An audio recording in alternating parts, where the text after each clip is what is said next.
friends, welcome back to Kamali Vlogs Tamil channel. So இன்னைக்கு இந்த video பார்க்க போறோம்னு பாத்தீங்கன்னா வீட்ல தக்காளி இல்லாம வெறும் வெங்காயம் வச்சிட்டு இன்ஸ்டன்ட்டா ஒரு சட்னி செய்ய போறோம். அது எப்படி செய்ய போறோம்ன்றதை இந்த வீடியோல பார்க்கலாம் வாங்க. இதுக்கு தேவையான ingredients பாத்தீங்கன்னா இதுதான்.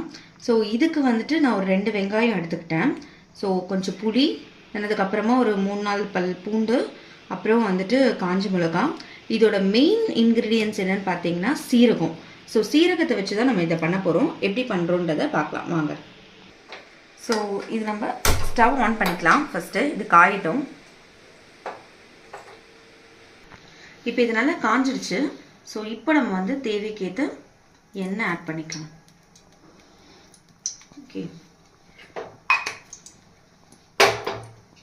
எண்ணெய் கொதிச்சிடுச்சு. ஸோ ஒரு 2 minutes தான். சீரகம் வந்துட்டு நம்ம ஆட் பண்ண போகிறோம். கொஞ்சம் நிறையவே சீரகம் போடுங்க, ஏன்னா சீரகம் தான் இந்த சட்னியோட டேஸ்ட்டே தரும் நமக்கு. ஸோ சீரகம் வந்து கருப்பாகிறதுக்குள்ளே கொஞ்சம் வெடியணும். பட் கருப்பாகிறதுக்குள்ளேயே நம்ம வந்துட்டு புளி,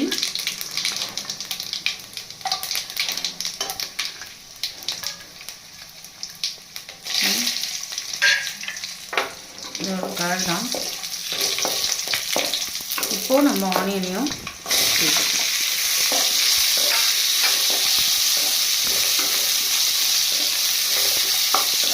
இது செய்கிறதுக்கு நமக்கு ரொம்ப நேரம் ஆகாது. ஸோ இன்கேஸ் நம்ம வீட்டில் வந்து தக்காளி இல்லை ஏதாவது செய்யணும் அப்படின்னா கண்டிப்பாக நீங்கள் இந்த சட்னி செய்யுங்க. இல்லை ரொம்ப சீக்கிரமாகவே செய்யணும், எங்கேயாவது வெளியே போயிட்டு வரீங்க, டயர்டாக இருக்குது, ஸோ இட்லி தோசைக்கு ஒரு சட்னி செய்யணும்னா இந்த சட்னியை நீங்கள் கண்டிப்பாக ட்ரை பண்ணி பாருங்கள். உங்கள் வீட்டில் எல்லாருக்கும் பிடிக்கும். கொஞ்சம் உப்பு மட்டும் நம்ம இதில் ஆட் பண்ணிக்கலாம். நமக்கு எவ்வளோ தேவையோ அந்த தேவைக்கேற்ற அளவு உப்பு ஆட் பண்ணிக்கலாம். ஸோ இந்த சட்னி அரைக்கும் போது ஆட் பண்ணிக்கலாம். இந்த வெங்காயம் வேகிறதுக்காக கொஞ்சம் உப்பு மட்டும் ஆட் பண்ணிக்கலாம். ஸோ அவ்வளோதான். இந்த மாதிரி வந்துட்டு கலர் சேஞ்ச் ஆகணும். ஸோ சேஞ்ச் ஆகும்போது நீங்கள் என்ன பண்ணுங்கள், ஆஃப் பண்ணிவிடுங்க. ஆஃப் பண்ணிவிட்டு ஒரு 5 minutes மட்டும் இது கொஞ்சம் ஆறணும். ஆறினதுக்கப்புறமா நீங்கள் எப்பயும் போல் அரைச்சிக்கலாம். இது இப்போது உங்களுக்கு ஆறிடுச்சு. ஸோ இதை எடுத்து வந்துட்டு நம்ம ஒரு மிக்சியில் போட்டுக்கலாம்.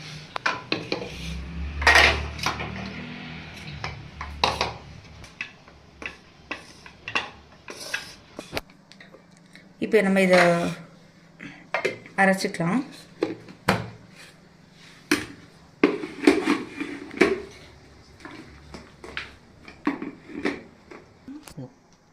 இப்போ நம்ம இதை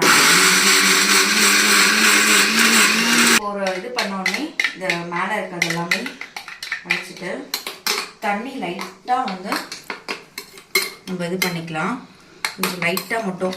சில பேருக்கு தண்ணியாக வேணும்னா நீங்கள் தண்ணி ஆட் பண்ணிக்கோங்க.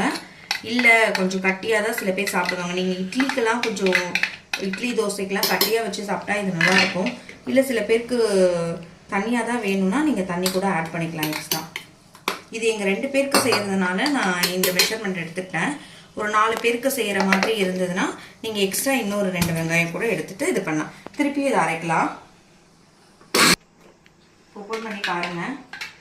ஸோ உங்களுக்கு இது வந்து நல்லாவே மசிஞ்சிருக்கு. ஸோ அவ்வளோதான். இதுதான் அதுக்கான கரெக்டான பதம். நீங்கள் வந்து தக்காளி ஆட் பண்ணியிருந்தீங்கன்னா உங்களுக்கு இதை விட கொஞ்சம் டார்க் கலர் வந்திருக்கும். பட் நமக்கு வந்து அதே ப்ரொசீஜர் தான். இப்போ நீங்கள் வந்து கார சட்னி செய்வீங்கள்ல, ஸோ தக்காளி போட்டு இன்க்ளூட் பண்ணி செய்யும் போது உங்களுக்கு வர அதே கலர் எல்லாமே இதில் வரும்.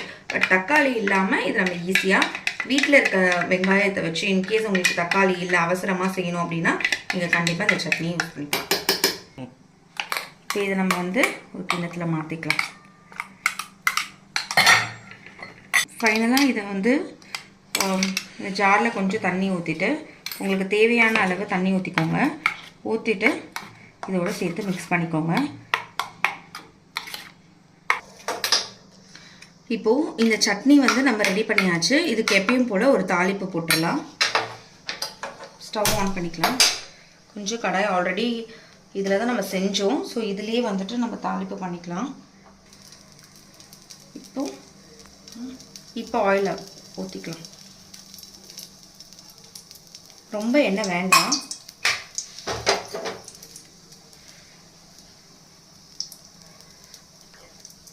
கடுகு போட்டுக்கலாம். சில பேர் வேணும்னா உளுத்தம்பருப்பு கூட போட்டுப்பீங்க தாளிப்புக்கு. ஸோ வேணுன்றவங்க நீங்கள் உளுத்தம்பருப்பு போட்டுக்கலாம். கடுகு பொரியட்டும்.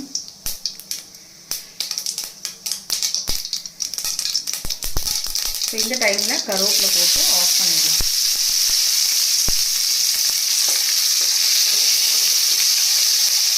ஊற்றிக்கலாம்.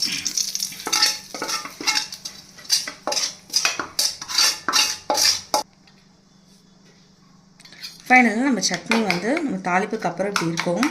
ஸோ இது வந்துட்டு நீங்கள் இட்லி தோசை எதோடு வச்சு சாப்பிட்டாலும் உங்களுக்கு நல்லாவும் இருக்கும். இன்ஸ்டண்ட்டாக ஒரு 5 மினிட்ஸ்லேயே நீங்கள் செஞ்சு முடிச்சிடலாம். ஃபைனலாக இந்த மாதிரி நீங்கள் இட்லி சுட்டு இந்த சட்னி வச்சு நீங்கள் சாப்பிட்டு பார்த்தீங்கன்னா டேஸ்ட் நல்லாவே இருக்கும். கண்டிப்பாக செஞ்சுட்டு கமெண்ட் பண்ணுங்கள் எப்படி இருந்தது அப்படின்னு சொல்லிட்டு. இந்த மாதிரி மோர் வீடியோஸ் நீங்கள் பார்க்கணுன்னா நம்ம சேனலை கண்டிப்பாக சப்ஸ்கிரைப் பண்ணுங்கள். நிறைய பேர் சப்ஸ்கிரைப் பண்ணாமல் பார்க்குறீங்க. ஸோ பார்க்குறவங்க கண்டிப்பாக சப்ஸ்கிரைப் பண்ணுங்கள். உங்கள் ஃப்ரெண்ட்ஸ் உங்கள் ஃபேமிலி எல்லாருக்கும் அனுப்பி கண்டிப்பாக அதை ட்ரை பண்ணி பாருங்கள். தேங்க்ஸ் ஃபார் வாட்சிங்.